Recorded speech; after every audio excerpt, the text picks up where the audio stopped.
Pues para hablar de Tintín, de nuestro detective favorito, hemos traído a una persona que lo conoce perfectamente, a un estudioso de Tintín, que de hecho es profesor universitario en Tennessee, Estados Unidos. Antón García Fernández, ¿qué tal? ¿Cómo estás? Buenas noches. Buenas tardes para ti, entiendo. Pues sí, aquí es por la tarde, 3:15, 3:20 más o menos de la tarde en Jackson, Tennessee, que es la ciudad además del gran Carl Perkins, el compositor y cantante de Blue Suede Shoes, esos zapatos de gamuza azul que después cantarían Elvis y muchos otros. Bueno, para empezar veo que te has puesto de fondo lo que intuyo que es el castillo de Moulinsart. Sí, desgraciadamente no estoy en el castillo de Moulin-Sart, pero en la parte de atrás está el salón de mi casa y creo que Moulin-Sart es mucho mejor para este tipo de conversación. Creo que va a dar más ambiente tintinesco, ¿no? Muy bien, pues oye, mira, yo quería empezar pues, bastante por el principio y quería preguntarte qué es Tintín en tu vida, en la vida de un profesor universitario de filología española y lengua española en Estados Unidos que le encanta Tintín. ¿Qué implica Tintín en tu vida? Bueno, Tintín es parte de mi infancia, pero no es nostalgia pura, en el sentido de que Tintín ha sido un compañero constante en mi vida, en algunos momentos más que en otros, desde que lo conocí leyendo el primer álbum que cayó en mis manos, que era una traducción al gallego de O Caranguexo das Tenaces de Ouro, el cangrejo de las pinzas de oro. Y bueno, yo he tenido mucha suerte de nacer en una familia en la que se valoraba mucho la literatura, los libros, los discos, la música, y entonces pues en las estanterías de mis padres había absolutamente de todo, y entre ello estaba pues algunos álbumes de Tintín, y así es como inicié mi lectura de Tintín, y me di cuenta con el paso del tiempo que más allá de una lectura infantil, pues Tintín era una obra literaria, aunque sea en este caso en imágenes, en viñetas, aunque sea un cómic en realidad, es, en mi opinión, una obra literaria que pues es mucho más profunda que una lectura de las simples aventuras. Y pues realmente creo que es un cómic que es inagotable en todos los sentidos pues lectura, de estudio. Y además a mí me ha servido Tintín también pues para practicar diferentes lenguas extranjeras, entre ellas el inglés, el francés, que es la lengua original, y de hecho colecciono libros de Tintín en diferentes lenguas, algunas de las cuales ni conozco ni conoceré nunca, pero Tintín ha sido sobre todo, te diría, un compañero y una obra, un universo, por así decirlo, que me ha servido pues, para conocer mejor la historia del siglo XX, para ver el mundo que me rodea desde un punto de vista más crítico, que es lo que yo creo que la buena literatura y el buen arte pues, nos permiten hacer.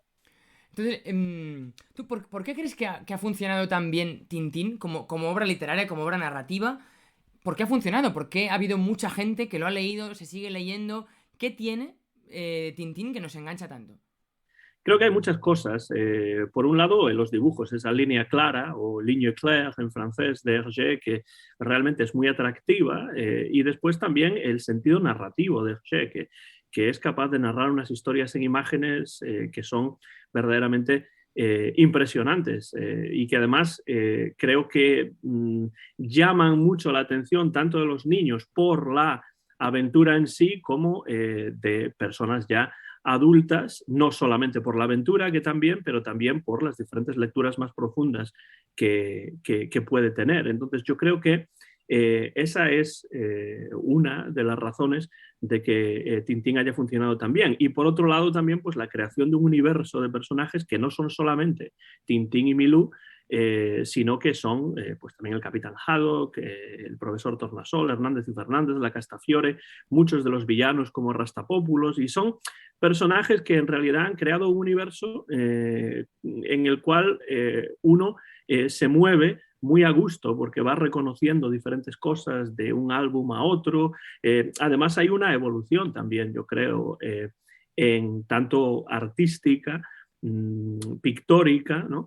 Como también en cuanto al contenido. Tintín va dando un repaso en tiempo prácticamente real a algunos de los eventos más importantes de la historia de Occidente, y no solo de Occidente, durante el siglo XX. Entonces, creo que todo esto es como yo de alguna manera trataría de acercarme a las razones de que Tintín sea tan longevo y que desde 1929, que ya nos vamos acercando poco a poco al centenario, pues ha tenido muchísima popularidad. Pues que 100 años son muchísimos, es muchísimo tiempo.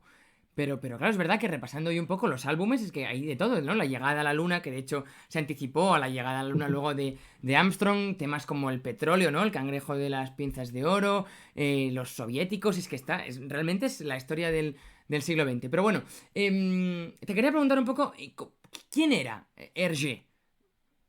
Pues Hergé era un hombre de una sensibilidad artística excepcional, un hombre que era capaz además de crear unas historias muy atractivas en las cuales no siempre necesitaba incluso el lenguaje, porque como estaba muy influido por el cine, pues las imágenes en muchos casos avanzan la acción, incluyen ciertos gags que son graciosos y que bueno, pues son igual de graciosos ahora que podían serlo en su momento. Y era sobre todo un hombre de pues más o menos una clase media en Bélgica, con una cierta ideología conservadora que se le ha criticado en muchos casos, pero un hombre que también supo a lo largo de su vida ir abriéndose a diferentes influencias que venían pues de diferentes artes, de la literatura, del cine. Le interesaba mucho la historia, le interesaban otras culturas y aunque realmente hasta la parte final de su vida no viajó demasiado, era un hombre que estaba muy preocupado, sobre todo a partir del álbum El Loto Azul, por documentarse lo máximo posible para sus álbumes. De hecho, los álbumes que en general se consideran menos interesantes son los que publica antes de ese viaje de Tintín a China y al lejano oriente, que es cuando él realmente se da cuenta de las posibilidades artísticas de este medio que es el cómic, que era un medio naciente en los años 20 y en los años 30 en Europa, aunque en Estados Unidos sí que se había ya cultivado un poco más, pero en Europa realmente mucho de lo que hace Hergé es el trabajo de un pionero dentro de este medio. Y él se da cuenta de las posibilidades artísticas, de las posibilidades narrativas que tiene lo que llaman en francés la bande dessinée, el cómic, ¿no? Pues se documenta de una manera increíblemente puntillosa ya a partir de ese álbum que es El Loto Azul, que coincide además con el encuentro con un amigo muy importante que era que era Chang Chon-jen, que era un estudiante de arte y después artista chino que tuvo una enorme importancia en la vida y en estos momentos también en la carrera de Hergé. Así que eso diría de Hergé, un hombre, como digo, con una sensibilidad artística excepcional. Claro, aunque Hergé no era nadie, porque él no se llamaba Hergé, ¿no? La persona que firmaba como Hergé realmente no se llamaba Hergé. No, se llamaba Georges Remy y entonces invirtiendo sus iniciales, en francés Gerard, RG, entonces así RG, ¿no? Es como él crea su seudónimo o el nombre por el que se le conocería. Y lo hace ya desde muy pronto en su carrera, desde prácticamente ¿Y los por qué lo inicios de hace? su carrera profesional. Bueno, es una manera que me parece que es una cuestión prácticamente en cierto sentido de mercadotecnia, ¿no? La necesidad de crear una firma específica para sí mismo, no es el único que lo ha hecho a lo largo de la historia del cómic o de la historia de la literatura, pero en su caso funcionó realmente bien porque hay mucha gente que no sabe que Hergé realmente no se llama Hergé, pero su verdadero nombre era Georges Remy. Y por empezar a hablar ya un poco de Tintín, ¿no? Que igual si hay gente que tintinóloga que nos está escuchando, lo que querrá es que nos metamos en materia y que hablemos de Tintín, de cosas que pasan en Tintín. Entonces, te paso un poco la pelota y yo quería preguntarte, no sé si tú tienes un ranking, no sé si top 3, top 5, top 2, de momentos, de escenas de Tintín que dices, joder, es que esto es buenísimo, es que esto narrativamente o lo que cuenta o te da un giro de guión? ¿Tú tienes ahí en la cabeza momentos de Tintín de los que digas, mira, estos tres momentos es que realmente vale la pena reseñarlos porque son una maravilla? Sí, sí, por supuesto, hay muchísimos y de hecho, bueno, no lo hemos preparado, yo no esperaba que me hicieses esta pregunta, así que voy a improvisar de alguna manera, pero Improvisa, improvisa. hay algunos momentos importantes, yo creo, en Tintín. Para mí, uno de los momentos que me parecen muy importantes es el encuentro de Tintín con el Capitán Haddock, que ocurre precisamente en El Cangrejo de las Pinzas de Oro, porque ahí es cuando realmente se expande el universo de Tintín, que hasta el momento pues era pues, básicamente Tintín y Milú, existían unos policías ahí que eran Hernández y Fernández, pero faltaba pues esa aportación importante del Capitán Haddock y se encuentran además en una situación muy complicada porque el Capitán Haddock se encuentra en esos momentos que es capitán de un barco pero está totalmente alcoholizado y está ahí en la bodega del barco y el contramaestre del barco Hmm. ha tomado posesión del barco y entonces realmente es un alcohólico con muchísimos problemas en esos momentos y el encuentro con Tintín pues, va a hacer que cambie ese personaje y que cambie también pues el propio Tintín y el universo de Hergé. Después, creo que es muy importante, como tú comentabas antes, pues la llegada de Tintín a la Luna, porque esto ocurre mucho antes, pues unos aproximadamente 15 años más o menos. Claro, el álbum es del Eh, 51, ¿no? Y la y el llegada a la 51, o luna. sea que prácticamente 20 años casi, o sea, Exactamente. dos décadas antes Exacto. de que ocurriese en la vida real. Y además, Hergé se documentó muchísimo para esto. Y a mí el paisaje lunar que crea Hergé me parece, bueno, absolutamente excelente, ¿no? Es muy bonito, es minimalista y en muchos casos es un álbum curioso porque científicamente sigue pues muchas de las cuestiones que luego serían Claro. científicamente Fíjate que ciertas yo tengo o la sensación cercanas. de que muchos que no conocemos profundamente a Tintín, pero que sí que en su momento leímos los álbumes o vimos la adaptación que luego se hicieron de aquellas peliculitas cortas, yo creo que muchos dimos por supuesto que Hergé se había basado en la llegada a la Luna real, porque no sabíamos ni en qué momento se había sacado el álbum, ni el contexto en el que Hergé lo había escrito, pero yo, hasta que he empezado un poco a seguir tus vídeos y tu divulgación sobre Tintín, vamos, me parecía de manual de ABC que Hergé tenía que haberse basado en lo que le contaron, bueno, en fin, lo que grabó la NASA. Sí, yo de niño pensaba exactamente lo mismo, evidentemente, y fue después cuando empecé a leer libros sobre Tintín, porque hay una bibliografía sobre Tintín y sobre Hergé muy importante, sobre todo en lengua francesa, pero algunas de las obras también traducidas al español o al inglés, pues es cuando me di cuenta de que ese es un álbum, en ese sentido, pues que prefigura lo que va a ocurrir después. Por eso hay una viñeta famosa dibujada posteriormente por Hergé en la que llegan los estadounidenses a la Luna y están ya allí Tintín, el capitán Haddock, Milú y compañía para saludarlos y darles la bienvenida al satélite, ¿no?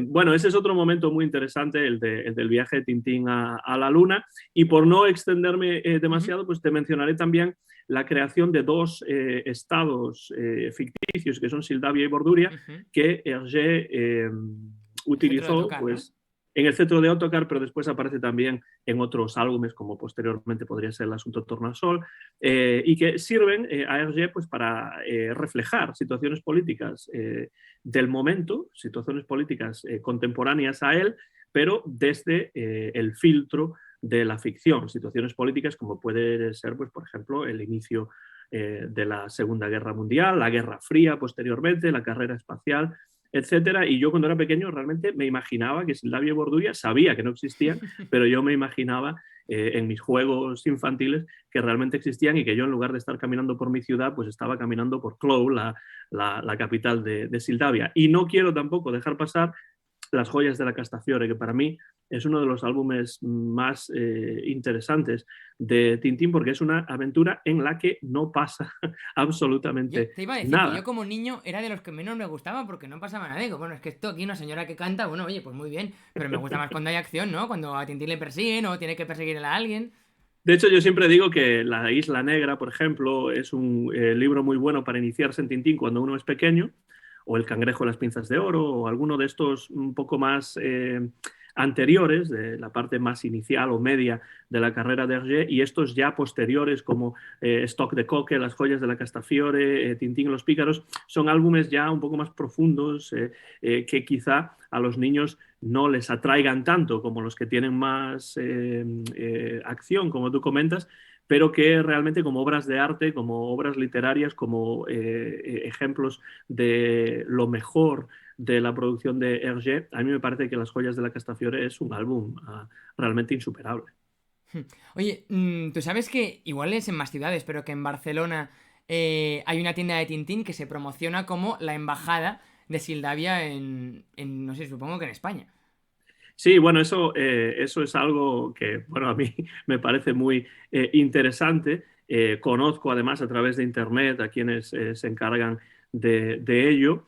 Muy buenas personas, por cierto, que lo que tratan es de mantener vivo y todavía expandir más el legado de Tintín y de Hergé, a veces con ciertas dificultades, pero lo que sí quiero decir es que es un buen ejemplo de cómo la ficción, que en principio parte de la realidad, porque no puede existir la ficción sin la realidad, pero después esa ficción, en el caso de Tintín y muchos otros, entra en la realidad de una manera muy cervantina, muy cercana al Quijote. Y de hecho hay un libro de mi amigo Joan Manuel Soldevilla en el que se compara el Quijote de Cervantes con Ostras. el universo de Tintín. Es un libro que desde luego recomiendo, no solo porque Joan Manuel sea amigo, sino porque es un libro muy interesante. Creo que se llama Del Quijote a Tintín. Oye, ¿y por qué sabemos tan pocas cosas de Tintín, no? No sabemos ni su nombre completo, ni apellidos, ni para qué periódico trabaja, ni si tiene familia. ¿Por qué no conocemos nada de Tintín? Tintín es un reportero que prácticamente no escribe nunca ningún reportaje. De hecho, solo en Tintín, el país de los soviets, que yo recuerde, se le ve trabajando como reportero, como periodista, ¿no? Es el periodista que no es periodista en realidad, que es más detective, que es más viajero y cosas así. Es una muy buena pregunta porque la verdad es que Tintín no tiene apellido. Como el Capitán Haddock sí que tiene apellido, y otros personajes también. Tintín parte de un personaje anterior que se llamaba Totor, que era un Boy Scout, porque el escultismo es una parte muy importante de la infancia y de la juventud de Hergé, y esto se refleja en su obra de cómics. Y entonces Totor era como el antepasado de Tintín, que empezó a publicar en una revista que se llamaba El Boy Scout belga, y después, cuando entra en el periódico de 20e siècle, el siglo XX, y crea Tintín para el suplemento infantil del 20e siècle, que se llamaba el Petit 20e, el pequeño siglo XX, Ujú. pues basa a Tintín en cierto modo, en parte, en esa idea que ya había desarrollado un poco con Totor. Y yo creo que el hecho de que no se sepa mucho sobre Tintín es lo que hace que Tintín sea tan maleable y pueda funcionar también a lo largo de tantas décadas. Porque, claro, la primera aventura de Tintín es del año 1929 y Hergé muere en 1983 y está publicando obras de Tintín hasta los años 70, mucho tiempo.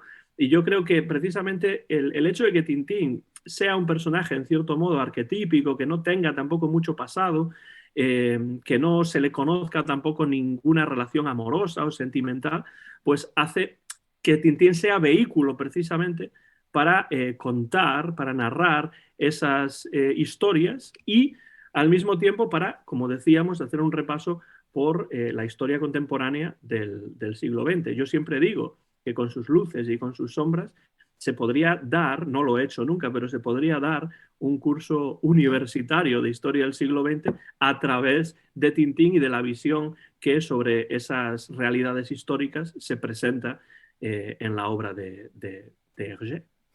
He leído por ahí también que muchos de los personajes secundarios están basados en personas de la vida real o del entorno de Hergé. Sí, es lo que decía antes, que realmente la ficción no puede existir sin la realidad. Entonces, un autor siempre de alguna manera va a tamizar sus vivencias, las cosas que conoce, las personas a las que conoce. Y, por ejemplo, el profesor Tornasol, por dar un ejemplo, está basado en un científico belga que se llamaba Auguste Piccard, que Hergé más o menos conocía, de verlo por la calle, un científico de estos excéntricos y tal y cual. Esto como un ejemplo posible, ¿no?, de lo que dices. Pero yo eso lo explico en base a que yo siempre he pensado que eso de que la realidad supera la ficción no es que no sea cierto, es que la ficción parte de la realidad. Y entonces es necesario que un autor, sea el que sea, Hergé en este caso, pues tenga unas ciertas vivencias que después de alguna manera va a reflejar, de alguna manera, de algunas maneras de forma evidente y de otras pues más o menos veladas en su obra, claro. Es verdad que el nombre de Milú él lo toma de una exnovia y de alguna forma se lo pone a Milú con un cierto resentimiento. No sé si con resentimiento, pero sí es cierto que tenía una exnovia Hergé. Es que Hergé empieza, que como sobrenombre, ¿no? No era realmente su nombre, pero como apodo, pues se llamaba o le llamaban Milou. Hay que pensar también que Hergé era muy joven cuando empezó a crear las aventuras de Tintín. Pues tenía unos 20 pocos años, ¿no? Entonces, Jolín. de nuevo, esos primeros álbumes de Tintín pues son fruto de la obra de alguien todavía muy joven que después tuvo tiempo para ir, no sé si evolucionando, pero sí desde luego cambiando sus visiones y por supuesto su concepción artística a lo largo del tiempo, por supuesto. Es posible que mucha gente no sepa que Hergé dejó un álbum inacabado porque murió. No sé si podrías hablarnos un poco de este último cómic de Tintín, del que yo, sinceramente, no conocía nada. Ese álbum se llama Tintín el arte alfa y Hergé lo empezó a crear después de publicar el que fue, después, el que quedó como último álbum de Tintín, que es Tintín y los Pícaros, un álbum que muchos han criticado y que criticaron sobre todo en su momento, pero que con el paso del tiempo uno se da cuenta de la importancia de este álbum y de lo actuales que son muchas de las ideas que ahí se reflejan sobre la idea de revolución y sobre bueno, cuestiones políticas que eran contemporáneos en los años 70, pero que como las dictaduras, las revoluciones y tal, pues continúan siendo estando muy vigentes a día de hoy. Entonces, Hergé, que siempre estaba pensando en cosas, aunque en estos momentos ya estaba un poco más cansado, parecía que se había alejado un poco del personaje de Tintín ya en la parte final de su vida, pues empieza a crear una historia que tiene que ver con una de sus pasiones de la parte final de su vida, que era el arte moderno. Y también la idea de estas personas que se dedican a falsificar objetos de arte, ¿no? Entonces, ese más o menos es el germen de esta aventura que, después de una aventura que es Tintín y los Pícaros, en la que Tintín parece que no tiene tampoco tanta importancia, porque quien pone en movimiento esa historia, Tintín y los Pícaros, es el Capitán Haddock y el General Tapioca y tal, pues por lo poco que queda, por los guiones que quedan, algunos de los dibujos y sketches que quedan y que se han publicado, pues se ve que es una aventura en la que Hergé quería volver de alguna manera a la aventura más clásica de Tintín, al Tintín más detective, al Tintín más reportero, pero desgraciadamente la enfermedad que se llevó a Hergé en el año 1983 hizo que fuese imposible que lo terminase. Y como Hergé dejó muy claro a lo largo de su vida que no quería que nadie continuase las aventuras de Tintín, como sí se continuaron y se siguen continuando las aventuras de Lucky Luke, como las de Asterix, por ejemplo, pero Hergé no quería esto, con lo cual no hay nuevos álbumes de Tintín y probablemente nunca va a haber nuevos álbumes de Tintín.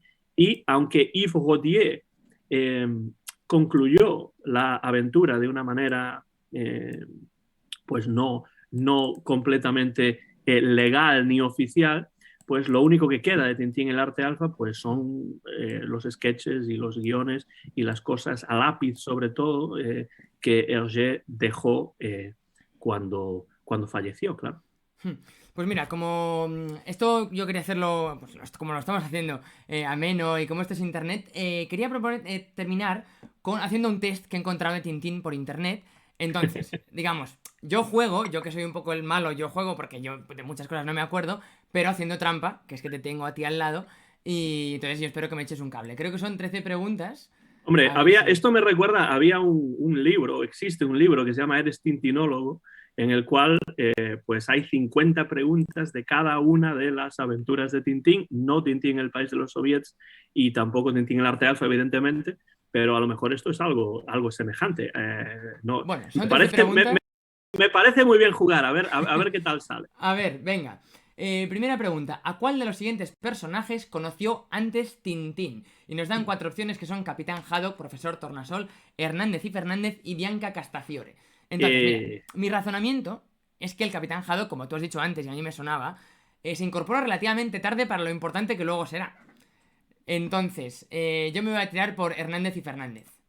Yo diría que Hernández y Fernández es correcto. De Lo que pasa es inmediato. que al principio Hernández y Fernández no se llamaban así, sino que se llamaban Agente X y Agente X22 y X22 bis o algo así. O sea que no había creado esto de Dupont y Dupont, que en francés son dos nombres que se o apellidos que se escriben Sí. diferente, pero que se pronuncian igual. Bueno, segunda pregunta. ¿Cómo se llama el perro que acompaña a Tintín en todas sus aventuras? Bueno, está Hombre, yo creo que siendo... Rintintín no es, ¿no? Rintintín no es. Bueno, nos dan Dupont, Foxy, Milou o Ideafix. Bueno, ahí me gusta el juego con Asterix. Bueno, tercera pregunta. ¿Qué problema tiene el profesor Tornasol que es usado para momentos cómicos? A ver, A, tiene sordera, B, es miope, cojea de una pierna o tartamudea. A ver, cojea seguro que no, porque yo me acuerdo que no cojea.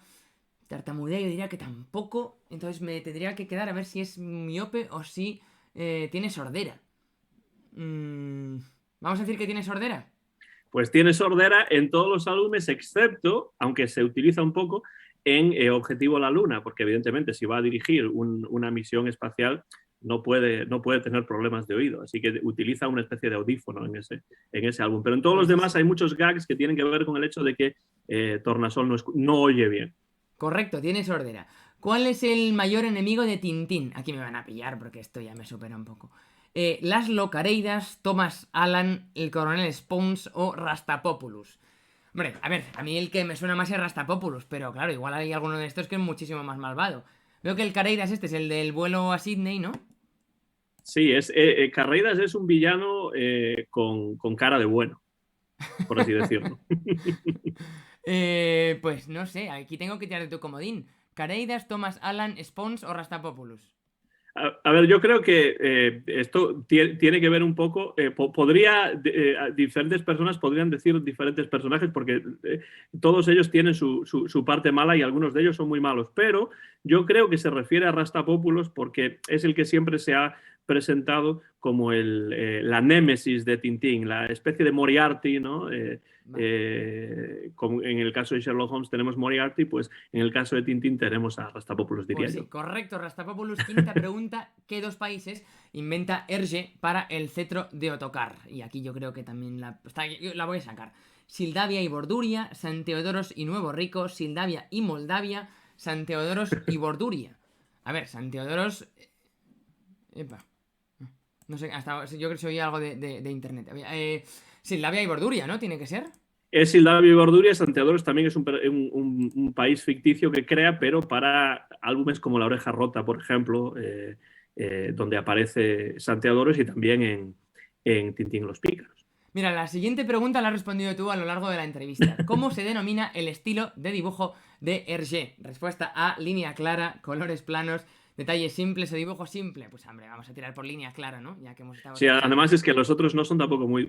es difícil que sean los otros. Por mucho que no se conozca la línea clara, los otros parecen respuestas así sacadas de la nada, ¿no? Dibujo simple, sí. A ver, séptima pregunta. ¿Cuál es la única aventura en la que la motivación de Tintín es únicamente emocional? Y nos da 4 álbumes que son El asunto Tornasol, Tintín en el Congo, Tintín en el Tíbet o El cangrejo de las pinzas de oro. A ver, yo aquí Me declaro un poco incompetente, pero si tuviera que jugarme el dinero, me lo jugaría al asunto Tornasol, porque juraría que se secuestra a Tornasol y Tintín les tiene un cierto cariño y por eso quiere recuperar a Tornasol. Pues es una buena manera de pensar porque desde luego sí que quiere recuperar a Tornasol y se secuestra a Tornasol, con lo cual yo creo que tiene una motivación, ¿qué es lo que decía? Una motivación Motivación emocional. emocional. Pero yo creo que la respuesta va a ser Tintín en el Tíbet porque es la